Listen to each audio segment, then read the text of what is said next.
அனைத்து சித்த பெருமக்களுக்கும் சிவனடியார்களுக்கும் அடியேன் ராஜேஷ் சூளைமேடின் சிறந்தாழ்ந்த வணக்கங்கள். இன்று நாம் காணப்போவது கோரக்க மாமுனி இயற்றிய கோரக்கர் சந்திரரேகை 200 என்ற தொகுப்பிலிருந்து 45வது பாடலை பார்க்க இருக்கின்றோம்.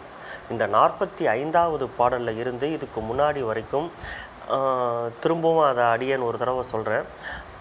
அந்த ஏறக்குறைய ஒரு 23வது 24வது பாடலில் இருந்து வாசினா என்ன, வாசியை எப்படி பண்ணணும், வாசி எப்படி முறையாக பண்ணணும், பொய்குறி யார் மெய்குறி யார், அதனுடைய தத்துவம் என்ன, ஒவ்வொன்றை பற்றியும் சொல்லின்னு வந்தார். அதற்கப்புறம் அந்த நிலையை அடைஞ்சி அடுத்த நிலைக்கு போய் பேரின்ப வீட்டை அடையும் பொழுது அதனுடைய அமிர்தம் சுரக்கும் போது அந்த அமிர்தத்தை பருகி அன்னையானவள் நமக்கு எப்படியெல்லாம் ஆனந்தத்தோட மகிழ்ச்சியோடு கொடுப்பாள், அதனுடைய சத்தியம் சாராம்சம் அதை பற்றி சொல்லிட்டு இருந்தார். இப்போ இதில் இருந்து என்ன சொல்கிறாருன்னா, மரளி நீக்கம் அப்படின்னு சொல்லிட்டு ஆரம்பிக்கிறார். மரளி நீக்கம்னா அந்த யம பயம் இல்லாமல் சித்தர்கள் எப்படி இருந்தாங்க, எப்படி அவங்களுடைய சக்தியானது எவ்வளோ வரைக்கும் இருந்தது அப்படிங்க அந்த மரளி நீக்கம் அப்படின்னு சொல்லிட்டு ஒரு தலைப்பில் ஐயா இன்னும் அடுத்த ஒரு 2-3 பாடலில் சொல்ல வராரு. ஸோ இப்போ இந்த 45வது பாடலில் மரளி நீக்கத்தினுடைய முதல் பாடலை ஐயா அவர்கள் சொல்கிறாரு. அந்த பாடலை அடியேன் இப்போ வாசிக்கிறேன். சரியா? 45வது பாடல். மயத்தோடு மயமாகி மரளிதன்னை மயங்கிடவே மருட்டி அழிவில்லா மற்றான் இயமமோடு நியமங்கள் மெத்த செய்து ஈரேழு உலகமெல்லாம் சுற்றி நீர்ப்பான் அயன்மாலும் பரமனையும் ஆத்தாள் தன்னை அழைத்தவுடன் அறிந்திடுவான் அருட்பால் உண்பான் நயன் பெரிய நாயகனாய் பாவங்கள் நீத்து நாட்டிடுவேன் பூரணம் பிரிவில்லாதின்பே. திரும்பியும் ஒரு தடவை அடியேன் வாசிக்கிறேன். மயத்தோடு மயமாகி மரளிதன்னை மயங்கிடவே மருட்டி அழிவில்லா மற்றான் இயமமோடு நியமங்கள் மெத்த செய்து ஈரேழு உலகமெல்லாம் சுற்றி நீர்ப்பான் அயன்மாலும் பரமனையும் ஆத்தாள் தன்னை அழைத்தவுடன் அறிந்திடுவான் அருட்பால் உண்பான் நயன் பெரிய நாயகனாய் பாவங்கள் நீத்து நாட்டிடுவேன் பூரணம் பிரிவில்லாதின்பே. இப்போ அதனுடைய பொருளை நாம் பார்க்கலாம். மயத்தோடு மயமாகி மரளி தன்னை. ஸோ இப்போ இதற்கு முன்னாடி நான் சொன்ன மாதிரி அந்த அமிர்தத்தை நம்ம குடிச்சுன்னு வரோம். நான் இல்லை நீ இல்லாமல் ரெண்டும் சேர்ந்து ஒன்றே ஒன்று அந்த ஜோதி தான் இறைவன் அப்படிங்கிறது நம்மளுடைய புருவ மையத்தில் அந்த ஆத்தா இருக்கக்கூடிய அந்த வீட்டில் ஒளியை பார்த்து ஆத்தா ஒவ்வொரு நாளும் கொடுக்கக்கூடிய அந்த அமிர்தத்தை பருகி அப்படிங்கிற அந்த சந்தோஷத்தில் திளைத்து நிற்கும் பொழுது ஒவ்வொரு சித்தர்கள் பாடல்லையும் சித்தர்கள் சொல்லுவாடு, நயன் வரும்போது நீ என்ன பண்ணுவ, அந்த யமனுடைய இதில் நீ என்ன பண்ணுவ, அந்த யமனுடைய ஓலை வரும்பொழுது நீ என்ன பண்ணுவ. ஸோ இத்தனை ஒரு கர்வத்தோடையும் ஆணவத்தோடையும் ஒரு காமத்து இன்பத்தோடையும் அடுத்தவர்களை அழித்தும் அடுத்தவர்களின் பேரில் பணத்தை பறித்தும் அடுத்தவர்களை வைத்து பணத்தை சம்பாதிச்சியும் நீ இருக்கையே அந்த யமனோலை வரும்பொழுது நீ என்ன பண்ணுவ, உன்னால் என்ன பண்ண முடியும். அதனால் அதையெல்லாம் விட்டுட்டு நீ இறைவனை நினச்சி அந்த பூரணத்தில் இறைவனுடைய அந்த திருநாமத்தை நினச்சி அதனுடைய நீ போட்டி போட்டு அதை நீ ஒரு மனதாக நினச்சி பண்ணிட்டு வா, அதுதான் நல்லது. மற்றது எதுவுமே உனக்கு ஒவ்வாது.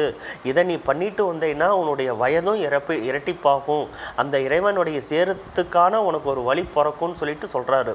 அப்போ அந்த கருத்தினுடைய சாராம்சத்தை இந்த இடத்துல எடுத்துட்டு மயத்தோடு மயமாகி மரளி தன்னை அந்த ஆனந்தத்தில் திளைத்து நிற்கும் பொழுது மரளினா யமன். யமனுக்கு தூய தமிழில் மரளி. அந்த யமன் அவனுடைய வாகத்தில் வரும்பொழுது அந்த சித்தனானவன் என்ன செய்வான், சித்தன்கிறது ஏன்னா சிவனே தான் சித்தன். ஒவ்வொரு சித்தனுக்குள்ளேயும் சிவன் இருக்கான். சரியா? அதனால தான் குதம்பை சித்தர் அவருடைய பாடல்களில் பாடுவார். அந்த பாடலுடைய அர்த்தம் என்னன்னா, சிவனானவன் ஒவ்வொரு கோயில்கள் கருவறையிலையும் இருக்க மாட்டாப்புல, அவர் எங்கே இருப்பாப்புலையாம், சுடுகாட்டில் தாண்டவம் ஆடிக்கிட்டு ஒவ்வொரு இதுலேயும் இருப்பாராமா, அங்கே தான் சிவனானவன் இருப்பான் அப்படின்னு சொல்லிட்டு குதம்பை சித்தர் அவருடைய பாடலில் பாடியிருக்காரு. ஸோ அப்படி இருக்க இருக்கக்கூடிய மயத்தோடு மயமாகி மரளி தன்னை மயங்கிடவே மருட்டி அழிவில்லா மற்றான். ஸோ அப்படி அந்த யமனானவன் அவனுடைய வாகனத்தில் ஏறி வரும் பொழுது சித்தனாக அவன் என்ன செய்வானா, அவனுடைய விரலியை சுருட்டி விரட்டி அந்த இடத்துல என்ன சொல்லியிருக்க, மருட்டி அழிவில்லா. அதை நம்ம எப்படி எழுத்தினா, மருட்டினா விரட்டி அப்படிங்கிற அர்த்தத்தில் நம்ம எடுத்துக்கணும். மயங்கிடவே மருட்டிங்கும் போது விரட்டி தன்னுடைய விழியால் அந்த யமனை பார்த்து அப்படி தைரியமாக, யமனே நான் வாசியை செய்யக்கூடியவன், நான் வேறில்லை சிவம் வேறில்லை, நீ என்னையா பிடிக்க வருகிறாய் அப்படின்னு சொல்லிட்டு தன்னுடைய கண்ணால் அப்படியே விரட்டி அழிவில்லாமல், என்றுமே அழிவில்லாமல், நான் வேறல்ல சிவன் வேறல்ல அப்படின்னு சொல்லிட்டு தன் விழியாலேயே துரத்திடுவார்களாம் சித்தர்கள் அப்படின்னு சொல்லிட்டு இந்த இடத்துல ஐயா அவர்கள் சொல்கிறாரு. மயங்கிடவே மருட்டி விரட்டி அழிவில்லா. அந்த இடத்துல அழிங்கிறத அழிவில்லா மற்றான். ஸோ என்றைக்கும் இருக்கக்கூடியவர்கள் சித்தர்கள். தன்னுடைய அந்த வாசி பயிற்சி மூலமாக இறைவனாக கலக்கக்கூடியவர்கள், பஞ்சபூதங்களில் கலக்கக்கூடியவர்கள் சித்தர்கள் அப்படின்னு சொல்லிட்டு சொல்கிறாரு. அயம் மட்டும் இல்லாமல் இயமமோடு நியமங்கள் மெத்த செய்து ஒவ்வொரு நாளும் இயமமும் நியமமும் முறை பிறகாமல் மாறாமல் இயற்கைக்கு இயற்கையாக இருந்து கொண்டு அந்த யமத்தையும் நியமத்தையும் செய்து ஒவ்வொரு நாளும் செய்து வரக்கூடிய அந்த மனிதர்கள் மெத்த செய்து ஈரேழு உலகமெல்லாம் சுற்றி நிற்பான். ஈரேழு உலகமெல்லாம் சுற்றி நிற்பான்னா எப்படி, அந்த சித்தர்கள், மகா ரிஷிகள், மகா முனிவர்கள் என்ன செய்வாங்க, அஷ்டமா சித்தி, ஒவ்வொரு அஷ்டமா சித்திக்குள்ளேயும் 8 சித்திகள் இருக்குது. ஸோ மொத்தம் 64. அஷ்டமா சித்தினா 8ம்போம், ஒவ்வொரு 8க்குள்ளேயும் 8 இருக்குது. ஸோ அப்போ 8 8 64. அந்த அஷ்டமா சித்திக்குள்ள ஒன்று தான் பரகாய பிரவேசம். எப்படி தன்னுடைய உடம்பை இலகுவாக்கி காற்றோடு காத்தா பறந்து செல்றது. அப்படி தான் திருமூலர் இறைவன்கிட்ட இருந்து வரும்பொழுது அந்த சாத்தனூரில் மூலன்கிட்ட இருந்து அந்த கூடு விட்டு கூடு பாய்ஞ்ச கதையெல்லாம் அதே மாதிரி தான் போகர் வானவெளியில் வந்துட்டு இருக்கும் பொழுது தன்னுடைய சீடரை கண்டுபிடிக்கிறார். யார்? இடைக்காடர் என்ன பண்ணிகிட்ருக்காரு, ஆடு மாடு மேய்க்கக்கூடிய தொழிலில் இடைக்காட்டூரில் பண்ணிகிட்ருக்காரு. அப்போ அந்த பரகாய பிரவேசத்தில் வந்தக்கூடிய போகர் இடைக்காட்டாரை பார்த்து, ஐயா நீ இதுக்கானவர் அல்ல, உன்னுடைய நிலை வேறு அப்படின்னு அவருடைய பூரணத்தை உணர்த்தி அவருக்கு அந்த நிலையை கொடுத்து இடைக்காட்டாரை அடுத்த நிலைக்கு எடுத்து செல்கிறாரு. ஒரு நல்ல குருவானவர் என்ன பண்ணுவார்னா, தன்னுடைய சீடர்களை அடுத்த நிலைக்கு எடுப்பாங்க. தன்னோட கீழே இருக்கக்கூடாது, என்றைக்குமே தன் கூட வரக்கூடாது, ஒரு அடிமையாக இருக்கக்கூடாதுன்னு நினைப்பவர்கள் தான் நல்ல குருமார்கள்.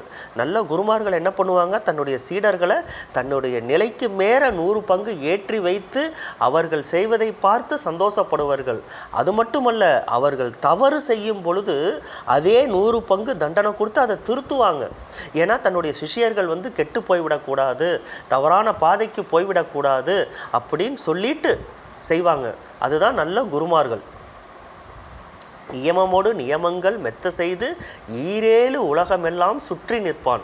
ஸோ அந்த பரகாய பிரவேசத்தின் மூலமாக ஒவ்வொரு உலகங்களுக்கும் சென்று நல்லவையற்றையெல்லாம் செய்து வருபவர்கள் சித்தர்கள் அப்படின்னு சொல்லிட்டு சொல்கிறாரு. அது மட்டுமல்ல, அடுத்தது அயன்மாலும் பரமனையும் ஆத்தாள் தன்னை. அயன்மாலும் பரமனையும் அப்படின்னா என்ன, 3 முப்பெரும் தெய்வங்கள், பிரம்மா, விஷ்ணு, சிவன், அதே மாதிரி சரஸ்வதி, அம்பாள், அடுத்தது என்ன, லக்ஷ்மி, அந்த முப்பெரும் தேவிகள்.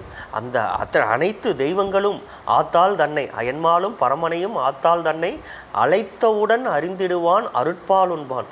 சித்தர்கள் ஆனவர்கள், தாயே பரலோக தேவதையே வாளாம்பிகையே என் முன் கண்முன் நிற்பாயம்மா, எனக்கு அருள் புரிவாயம்மா தாயே அப்படின்னு நினைக்கும் போதே பாலானவள் பிரதட்சமாகி அந்த சித்த பெருமகளுக்கு ஆசி புரிவார்கள். அதே மாதிரி அவங்க மட்டும் இல்லை, முப்பெரும் தேவர்கள் பிரம்மா, விஷ்ணு, சிவன் அவர்களும் தேவாதி தேவர்களும் அவர்களுக்கு கண்முள் நினைத்தவுடன் முன்னாடி நின்று ஆசி புரிவார்களாமா. அதை தான் இந்த இடத்துல ஐயா சொல்கிறாரு.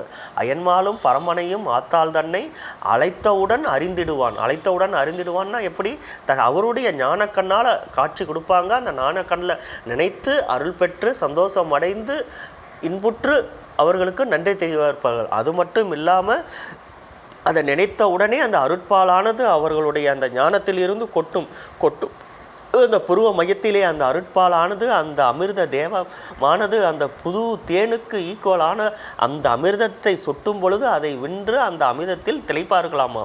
அப்படித்தான் நானும் இருந்து சித்தனானேன் நயன் பெரிய நாயகனாய் பாவங்கள் நீத்து. ஸோ அப்படி நான் ஒவ்வொன்றும் சத்தியத்தை ஃபாலோ பண்ணி என் குருமார்கள் விதித்த அந்த விதிமுறைகளை மீறாமல் இந்த அடியேன் ஆகிய கோரக்கன் இருந்து செய்ததால் நானும் சித்தனானேன். அதுபோல நீங்களும் இருங்கள். நயன் பெரிய நாயகனாய் பாவங்கள் நீர்த்து, எந்த ஒரு பாவங்களும் இல்லாமல் பூரணத்தையே கதியாய் நினைத்து வாழ்ந்து கொண்டு சிவனே கதி என்று இருந்து செய்து வரும் பொழுது நாட்டிடுவேன் பூரணம் இல்லா இன்பே. அந்த இன்பேங்கிறது அந்த இன்பமயமான வீடு, அதுதான் அதுக்கான பொருள். இன்பே இவ்வீடே, இந்த வீடே, இந்த வீட்டில் யார் இருக்காங்க? பரஞ்சோதி மகா ஏக கதியான அந்த இறைவன் பரம்பொருள், அவன் தான் அங்கே ஆட்சி புரிஞ்சிட்டு வரான். ஸோ அந்த இடத்துல அந்த சத்தியத்தில் அந்த இன்பத்தில் அந்த பேரானந்தத்தில் இருந்து திளைக்கணும் அப்படின்னு சொல்லிட்டு ஐயா அவர்கள் சொல்கிறாரு. திருப்பியும் அடியன் இந்த ஒரு பாடலை படிக்கிறேன், கேளுங்க. மயத்தோடு மயமாகி மரளி தன்னை மயங்கிடவே மரட்டி அழிவில்லா மற்றான் இயமமோடு நியமங்கள் மெத்த செய்து ஈரேழு உலகமெல்லாம் சுற்றி நிற்பான் அயன்மாலும் பரமனையும் ஆத்தாள் தன்னை அழைத்தவுடன் அறிந்திடுவான் அருட்பால் உண்பான் நயன் பெரிய நாயகனாய் பாவங்கள் நீத்து நாட்டிடுவேன் பூரணம் பிரிவில்லாதின்பே. அந்த பூரணத்திலே இறைவனை நினைச்சு அந்த இன்பமயமான வீட்டில் இன்பம் குடைக்கக்கூடிய அந்த வீட்டில் நம்மளுடைய எண்ணங்களை நினச்சி நாம் இருந்துகிட்டே வரணும். எந்த ஒரு நேரத்திலையும் அவனே சிவனே அப்படின்னு நினச்சி வரும் பொழுது அனைத்தும் நமக்கு கிடைக்கும் அப்படின்னு சொல்லிட்டு ஐயா சொல்கிறாரு. அடியேன் இன்றைய பாடல் நிகழ்ச்சியிலிருந்து விடைபெறுகிறேன். உங்கள் அன்பன் ராஜேஷ் சூளைமேடு. உங்களுக்கு இந்த பாடலும் பாடலை சார்ந்த பொருளும் பிடித்திருந்தால் அடியேனை ஆசீர்வதிக்கவும். உங்களுடைய ஒவ்வொரு ஆசீர்வாதமும் அடியேனை அடுத்த நிலைக்கு உயற்றும். அடியேனுடைய யூடியூப் சேனலை நீங்கள் சப்ஸ்கிரைப் செய்யாமல் இருந்திருந்தால் அடியேனுடைய யூடியூப் சேனலான ஸ்ரீ வாழை ஜீவபீடத்தை சப்ஸ்கிரைப் செய்து உங்களுடைய லைக் பட்டனை கொடுக்கவும். உங்களுடைய ஒவ்வொரு ஆசீர்வாதமும் அடியேனை அடுத்த நிலைக்கு உயற்றும். நீங்கள் அந்த லைக் சிம்பலையும் பெல் சிம்பலையும் அழுத்தும் பொழுது உடனடியாக உங்களுக்கு ஒவ்வொரு நிகழ்ச்சியும் உங்களுக்கு வந்து சேரும். அனைவருக்கும் நன்றி. ஸ்ரீ குருபியோ நமக. ஓம் மகா சித்தர் கோரக்க மகா முனிவராய நமோ நமக.